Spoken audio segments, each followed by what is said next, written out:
ဇလန်လေးရဲ့အစမှာတော့တရုတ်ပြည်တဲကမာဒရိုင်းကြီးကိုဟန်တက်တီကျူးကျော်လာတာကနေစတင်ခဲ့ပါတယ်။အဲဒီမှာဘီရင်ကြီးကလည်းသူတိုင်းပြည်ကာကွယ်ရေးအတွက်စစ်တူကြီးကိုရေးပေါ်ခြေနေကြီးညာခိုင်းပြီးတာဝန်တွေပေးခဲ့ပါတယ်။နေပြည်တော်နဲ့မလန်မကန်းရွာလေးတစ်ခုမှာတော့မူလန်ဆိုတဲ့မိန်းကလေးတစ်ယောက်ရှိပါတယ်။မူလန်ကမိန်းကလေးဆိုပေမဲ့တိမ်တိမ်မွမ့်မွေ့မနေတတ်ပဲယောက်ျားလေးဆန့်ဆန့်နဲ့ပေါ့ပေါ့ပါပါနေတတ်သူတစ်ယောက်ပါ။သူ့ရဲ့ဖေကတော့တစ်ချိန်ကစက်ပြန်သူရဲကောင်းကြီးဦးကျူးပဲဖြစ်ပါတယ်။တရုတ်မိသားစုထဲမှာတာသမီဆိုလို့မူလန်တစ်ယောက်ပဲရှိတာမို့လို့အဲ့လိုကလေးစိုးကြီးလို့စိုးနေတဲ့မူလန်ကိုအိမ်အောင်ချပေးဖို့လူကြီးတွေကစီစဉ်ခဲ့ကြတာပေါ့ဗျ။ဒါမှမဟုတ်အဆင်မပြေခဲ့ပါဘူး။မိဘတွေကသူသမီးလေးကိုမိမဆန်ဆန်နဲ့အိမ်အောင်ချပေးဖို့ရွေးချက်ကလောလောလတ်လတ်နေလို့တဲ့မူလန်အတွက်တော့စိတ်ချင်းကြက်စရာဖြစ်ခဲ့ပါတယ်။ဒီလိုနဲ့တရားမှာတော့သူတို့ရွာလေးစီကိုနေပြည်တော်ကနေဘရင်မိန်တခုရောက်လာခဲ့ပါတယ်။အဲ့ဒါကတော့ဟန်တက်တီကျူးကျော်တာကိုခိုးကန်ဖို့အတွက်တိုင်းပြည်ထဲမှာရှိသမျှတိန်အောင်ကိုယောက်ျားတစ်ယောက်စီစမှုထမ်းဖို့စင့်ခေါ်လာတာပဲဖြစ်ပါတယ်။ဒီချိန်မှာတော့စက်ပြန်ကြီးဦးကျူးကလည်းတစ်ချိန်ကစစ်တီတော်တယောက်လိုမန်ပါနဲ့တရုံးမိသားစုတွေစမှုတန်ဆင်းခေါ်စာကိုလက်ခံခဲ့တာပေါ့ဗျ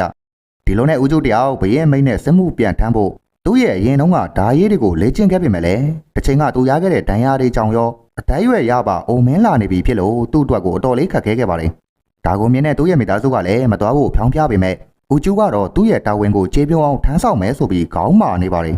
ဒီလိုချိန်တွေကိုတီးတဲ့မူလန်တယောက်ကတော့နောက်ဆုံးမှသူ့ရဲ့ဖေယူနီဖောင်းနဲ့အမင်းစားကိုယူပြီးဖားကင်းကိုစားစမှုထမ်းဖို့အိမ်ကနေခိုးထွက်သွားပါတော့တယ်။တစ်ဖက်မှာလည်းကွယ်လွန်ခဲ့ပြီးတဲ့မူလန်တို့မိသားစုရဲ့ဘိုးဘေးဝင်းရင်တွေကမူလန်ကိုစောင်းရှောက်ဖို့ဆိုပြီးတော့အမွှေးတိုင်ကွက်ကငကားရုပ်ကိုအသက်သွင်းပြီးမူလန်ကိုစောင်းရှောက်ပေးဖို့လွတ်လိုက်ပါတယ်။အဲဒီချိန်တစ်ဖက်မှာလည်းဟန်စစ်တပ်ကြီးကတရုတ်ပြည်တဲကိုတစားနဲ့တစားကျူးကျော်လာနေပါပြီ။အိမ်ကနေခိုးထွက်လာတဲ့မူလန်ကတော့သူ့ဖေရဲ့ယူနီဖောင်းနဲ့စမှုတန်လေ့ကျင့်ရေးစခန်းကိုသွားဖို့အတွက်ယောက်ျားလေးတစ်ယောက်လိုအမူအရာတွေလေ့ကျင့်နေတာပေါ့ဗျ။အဲဒီချိန်မှာပဲငကားလေးရောက်လာပြီးတော့မူလန်ရဲ့ဘိုးဘွားတွေကဆောင်းရှောက်ဖို့လွတ်လိုက်တာဆိုပြီးပြောလိုက်ပါတယ်။အဲလိုနဲ့လေ့ကျင့်ရေးစခန်းကိုရောက်တဲ့အခါမှာတော့အဲဒီမှာအားလုံးကယောက်ျားသားတွေကြီးပဲမို့လို့မူလန်ကငကားကြံပေးတဲ့အတိုင်းယောက်ျားချင်းပုံစံလိုနှုတ်ဆက်ဖို့ဆိုပြီးဂွားတို့ရဲ့ဖင်ကိုတီးလိုက်ပါတယ်။အဲဒီမှာရင်ပြဿနာတွေတက်ကုန်ပြီးတော့အဲဒီစခန်းတစ်ခုလုံးနဲ့ဗျံပတာတွေဖြစ်ကုန်ပါပြီ။ရွာပြင်းတဲတဲမှာတော့စစ်သူကြီးကသူ့သားတက်မှုရှိန်ကိုဒီစခန်းမှာရှိတဲ့စမှုတန်တပ်သားတွေကိုလေ့ကျင့်ပေးဖို့အတွက်တာဝန်ပေးနေပါတယ်။သူကတော့ဟန်ဆက်တက်ကိုခိုးကန်ဖို့အတွက်သူ့ရဲ့မြင်းတက်ကရှေ့တန်းကိုရင်သွားမှာဖြစ်ပြီးတော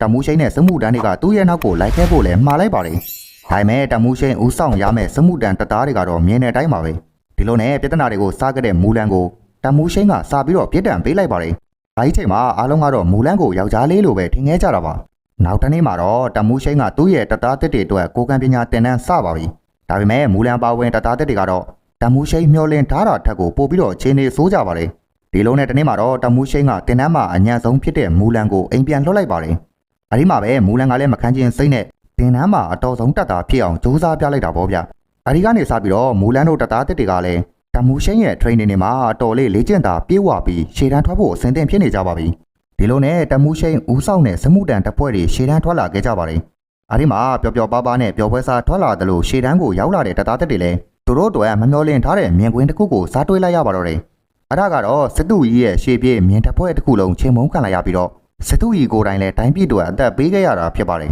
။အဲဒီနောက်မှာတော့တမူရှိန်ကလည်းနေပြည်တော်ကိုချီတက်သွားတဲ့ဟန်စစ်တပ်နောက်ကိုချိန်မုံဖို့ခေးဆက်ခဲ့ကြပါတယ်။ဒါပေမဲ့ကံမကောင်းစွာနဲ့ပဲဟန်စစ်တပ်ရဲ့အလင်းငိုက်တိုက်ခိုက်ခံရပြီးအကုန်လုံးဖျို့ဖျဲတွေဖြစ်သွားတာပေါ့ဗျ။ဒါပေမဲ့လည်းတမူရှိန်ရဲ့ကိုကဲမှုနဲ့မူလန်တို့ဘွဲ့လည်းအစွမ်းကုန်ခုခံခဲ့ကြပါတယ်။အဲလိုနဲ့တပြေးပြေးနဲ့အင်အားမမျှလာတဲ့အခါမှာတော့မူလန်တယောက်ဟန်စစ်တပ်တစ်ခုလုံးကိုချိန်မုံနိုင်မဲ့အရာကိုတွေ့သွားခဲ့ပါတယ်။အဲလိုနဲ့ချက်ချင်းပဲပြေးထွက်ပြီးရေခဲတောင်းကိုမီးရှိုးနဲ့ဖောက်လိုက်လို့နင်းငယ်တွေကဟန်စစ်တပ်တစ်ခုလုံးကိုဖုံးအုပ်သွားပါတော့တယ်။ဒါကိုမြင်လိုက်ရတဲ့ဟန်စစ်တပ်ခေါင်းဆောင်ကလည်းမူလန်ကိုသူ့ရဲ့ဓာတ်နဲ့တစ်ချက်ကျိုးလိုက်တာပေါ့ဗျ။အဲလိုနဲ့ရေခဲတောင်းတွေပြိုပြီးဟန်စစ်တပ်ကြီးတစ်ခုလုံးလည်းပျက်စီးသွားပါပြီ။ဒီချိန်မှာတော့တတက်လုံးကမူလန်ကိုဝိုင်းပြီးချီးမွမ်းကြသလိုတမူရှိန်ကလည်းမူလန်ရဲ့စွမ်းဆောင်ရည်ကိုအတိမတ်ပြုခဲ့ပါတယ်။ဒါပေမဲ့မူလန်တယောက်တိုက်ပွဲမှာရခဲ့တဲ့ဒဏ်ရာကိုစစ်ကူးတာရင်းကနေသူကမိန်ကလေးဖြစ်တယ်ဆိုတာကိုသိသွားခဲ့ပါပြီ။အဲဒီချိန်မှာတော့တမူရှိန်လည်းဒေါသရန်ထွက်သွားပြီးတော့မူလန်ကိုတပ်ထဲကနေထုတ်ပြီးနေပြည်တော်ကိုခရီးဆက်ခဲ့ကြပါတယ်။ဒီလိုနဲ့မူလန်လည်းစိတ်ပြက်လက်ပြက်နဲ့ထိုင်နေတော့မှာပဲနင်းတော်ထဲမှာမတည်ဘဲနဲ့ကြံနေတဲ့ရန်သူတချို့ပြန်ထွက်လာတာကိုတွေးလိုက်ရပါတယ်။သူတို့ရဲ့ရမန်းချက်ကတော့နန်းတော်ကဘီရင်ကြီးကိုဖမ်းပြီးတိုင်းပြည်ကိုအခိုင်းဖို့ပဲဖြစ်ပါတယ်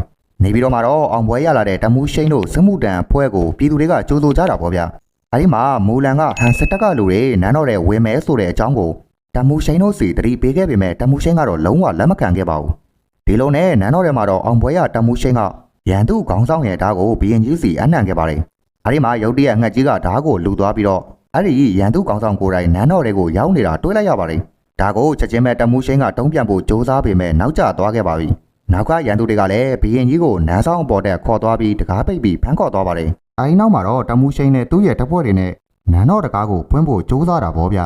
ဒီချိန်မှာပဲမူလန်ရောက်လာပြီးတော့ဖတ်တီငပိန်နဲ့ခွားတော်တို့ကိုဒီဇိုင်းကာလာတွေချိန်ပေးပြီးရန်သူကိုဖျားယောင်းခိုင်းလိုက်ပါတယ်ဒီလိုနဲ့စောင်းတွေကိုလစ်တွယ်ပြီးတဲ့အချိန်မှာတော့တမူရှိန်နဲ့ဘီရင်ကြီးကိုကယ်ဖို့ထွက်သွားခဲ့ပါတယ်အဲဒီမှာရန်သူခေါင်းဆောင်နဲ့တမူရှိန်တို့ fighting play နေကြတော့ဖတ်တီကဘီရင်ကြီးကိုညင်ညင်တတလေးပဲကယ်ထုတ်သွားခဲ့ပါတယ်ဒါကိုမြင်လိုက်တဲ့ရန်သူခေါင်းဆောင်ကလည်းတမူရှိန်ပေါ်ဒေါသတွေပုံကျနေတော့မှာပဲမူလန်ကဟန်စစ်တပ်တစ်ခုလုံးကိုဖျက်ဆီးခဲ့တဲ့ရဲမတ်ပုံစံကိုပြသလိုက်ပါတယ်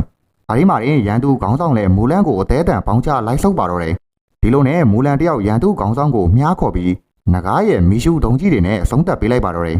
အဲလိုနဲ့ပြဿနာတွေပြီးသွားတဲ့အချိန်မှာတော့ယောက်ျားရောင်ဆောင်ပြီးတော့စစ်မှုထမ်းခဲ့တဲ့မူလန်ကိုဘရင်ကြီးကအပြစ်မပေးဘဲသူရဲကောင်းစုချေးမြှင့်လိုက်ပါတော့တယ်အဲလိုနဲ့မူလန်လည်းနန်းတော်စီကနေသူ့ရဲ့ဇာတိရွာကိုအမြန်ပြန်သွားတာပေါ့ဗျ